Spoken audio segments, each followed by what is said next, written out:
नमस्कार. रायगड जिल्ह्यातील पर्यटनास भरघोस चालना आपण पाहू शकतोय की जे लोक अलिबागला गेलेत पण होडीने प्रवास केला नाही, त्यांनी स्वतःच्या गाड्यांच्या होड्या बनवल्यात आणि अशा खड्ड्यांतून ते लोक प्रवास करतात आणि अशी पद्धतीची गाडी काढतात. आता हा होणारा त्रास, हा सर्वसामान्यांना हा त्रास, हा पर्यटन वाढवतोय जिल्ह्याचा की काय करतोय?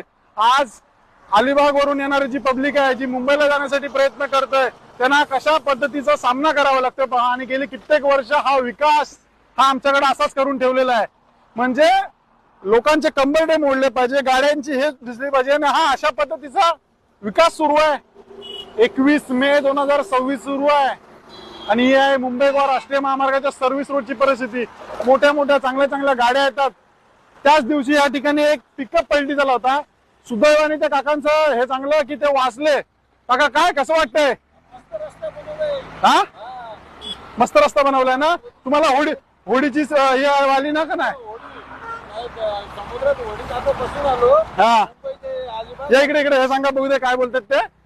मुंबईवरून अलिबागला आलो होडीमधून. आता इथून वडकल बसना असं वाटतंय का होडीतच चाललोय परत. अच्छा, होडीतनच परत चालत. ही पर्यटकांची जी आहे ना त्यांचा प्रतिसाद आहे. एवढी चांगली गाडी घेऊन जर त्यांना असा डबल जर होडीचं जर हे येत असेल तर आपण पाहू शकताय याच ठिकाणी जर त्या पलटी होऊन पण याचा गांभीर्याने काने दखल घेत एखाद्याचा जीव गेल्यानंतर हा खड्डा भरला जाणार का? रात्रीचा 1 वाजता तो साधारणतः झाला होता. पोलीस पंचनामा देखील झालाय, तरी देखील या रस्त्याची ही परिस्थिती.